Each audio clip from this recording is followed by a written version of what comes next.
Thanks so much. I am absolutely thrilled to be joined by Regina Sayles. Regina, thank you so much. Oh, my pleasure to be here. Thanks for asking. Yeah, we were chatting before the segment.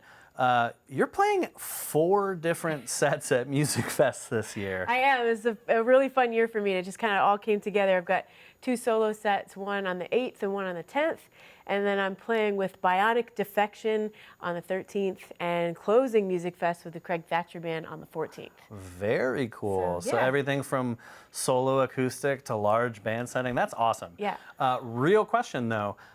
If I go to all 4 sets, is there like a punch card where I can get like a free show like afterwards? I feel like I should have like exclusive Regina Sayles merch for everybody who comes to all 4 gigs. Yeah. All right. I mean, I don't know if I'm gonna have time to get that together, but maybe it's a good thought. We can talk. Yeah. Okay. I mean, maybe it's just like original pieces of art, like little doodles that you could like sign that I could off. handle. Yeah. Stick figures I'm good with. Yeah. But hey, here's a tip for you and a reminder for everybody watching at home. If you don't want to miss any of your own sets, or Regina sets, obviously, because you're not, well, maybe you're playing, I don't know.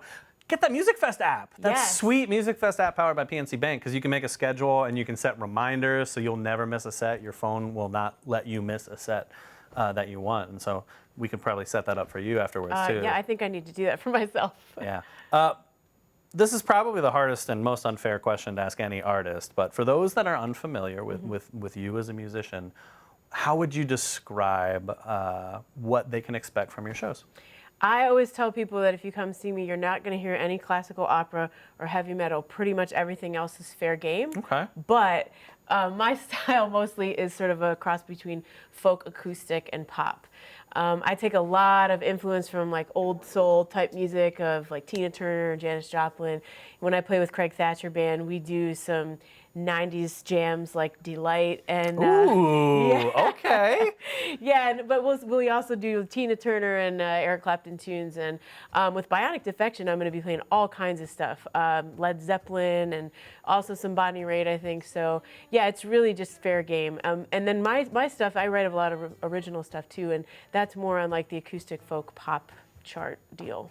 That's pretty cool. Yeah. So you define it as anything other than opera and metal, Yeah, right? pretty much. Here's a pitch for you, though. Yeah, okay. What if you learn Bohemian Rhapsody, Well, and then you can cross both of those genres off, too? I could. Right? That's very rock opera. Yeah, Yeah. I suppose that's true.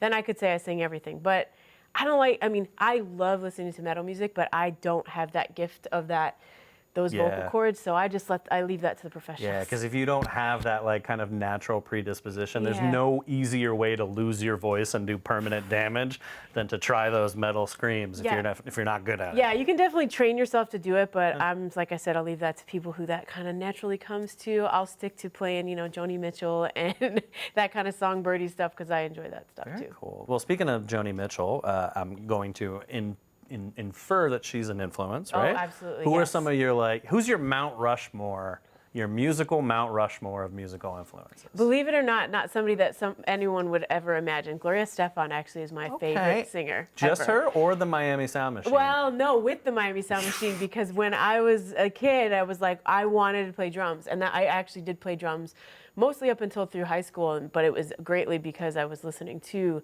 the Miami Sound Machine. But nowadays, if you were asking me who I was covering more music, I do cover a little bit of Gloria Estefan, but I am a huge Brandi Carlile fan. Oh, all right. Yeah. I love her, and I think she's a great songwriter. She's a great performer.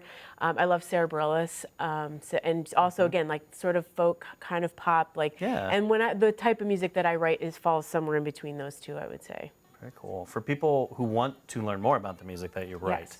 how do they find you? Just Internet? my name, reginasayles.com, Sayles, and all the shows, all my videos, all the links to streaming services, and if you want to buy CDs, you can still do that the old-fashioned way. Yeah, you should. Buying hard copies of music. It's coming back.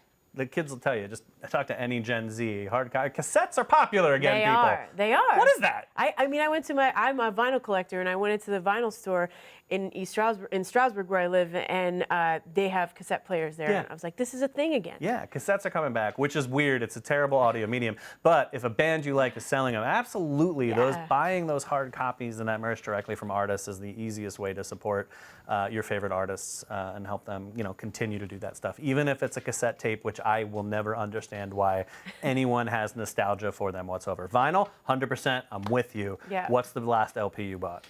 Actually, Demi Lovato's new one. So good, right? It's amazing, and I Yeah. have a friend who did some co-writes on it, and so I was just trying to support, and it was, and I don't buy a whole lot of newer vinyl, and I was like, well, this is one that I really appreciate. So Yeah, their new album is great. It's Yeah. like, it rocks hard. It Yeah. just rocks hard, and you wouldn't expect it from Demi Lovato, but you should check it out. Yeah. I wish she was coming to Musikfest, Yeah. Oh my but God, she's it's not. amazing. Yeah. Not this year, at least. But the next best person is Regina Sayles is coming Absolutely. to Musikfest. See what I did Absolutely. there? Yes. Yeah. Was that too cheesy I of a mean, promo? well, I guess the audience is going to decide, and if you really didn't land that, then nobody's going to show up to my shows. Wow. Okay. That is some really good blame deflection, and you know what? I'm here for it. Okay. I accept the responsibility because I don't think it's going to be a problem. Okay. I really well, I'm don't. glad you don't think that. I think if you choose one of the shows or all of the shows, you're going to see something different and fun. Yeah. Very cool. What's your favorite Musikfest moment? For you personally. My favorite Musikfest moment, gosh. Because everybody does it a little different. As a viewer, I think I saw Melissa Etheridge like years ago down at the Creekside stage. Yeah. It was before they had like the big one over by Arts Quest, and that was such a cool moment to see her in that sort of. I'd seen her before, but to see her like sort of Creekside or whatever, that was such an amazing show. As a performer. I played in a duo called Porter and Sayles for a while, and we had played in the Banco Cinema room right there, and we had a completely full show and a line out the door of people waiting for people to leave to come in and see us. So that was a pretty cool That's moment. very cool. Yeah, for us, we were, just, local artists, and, we did a fair amount of touring, but I mean, that was pretty cool to have our slot so full. Yeah, I think I'm so glad you brought up the Frank Banco Alehouse Cinemas at the Arts Quest Center because Yeah. during Musikfest, and this is like somehow one of those best kept secrets, even though it's been happening for a literal decade. Yeah. But those movie theaters that are inside the Arts Quest Center during the festival, they turn into 2 music stages, and they are air conditioned, and they have stadium seats, and it's comfy seats. But what's really cool about one of them is Martin Guitar Lyric Plots, which is dedicated to singer-songwriters. There's a jazz cabaret stage as well. They kind of they're like listening rooms. They are, right? totally, Because yes. like those movie theaters, like you don't realize it. You take it for granted when you go to a movie theater, but like the soundproofing and all of like the audio aspects of those rooms are maximized. So when you have live performances in there, it's super intimate. You hear everything in the best possible way. I love that. I love that. Best kept secret. I think it gives artists, I mean, having performed on that stage twice, it gives artists a chance to really be intimate with the audience too and tell stories and, really give you the behind the scenes of some of their stuff, or just go straight on for a set where it's like, you're just almost there. It's like as if the audience isn't there and you're just peering at this really amazing thing happening. It's really cool. Yeah, and it's like this little oasis in the midst of all of this activity and noise and colors and people. You can go and like one of them is 100 people and one of them is like 200 people. Yes. And so it's just this really attentive listening room, and yeah, I love it, and I can't wait. And I think one of your sets is at Lyric Plots, Yes, right? it is, So yes. you get the chance if you're watching and that sounds right up your alley. Check it out. You've got no excuse not to. Yes. Yeah. Regina, I can't thank you enough for Oh my finding the gosh. time. Absolutely. 4 sets at Musikfest this year. Yes. Get that Musikfest app sponsored by PNC. It's the latest schedule, and you get to make your own schedule and make sure you put all 4 sets on there for Regina Sayles. Thank you so much. Thanks for having me. We will see you at Musikfest at all 4 of her sets, okay?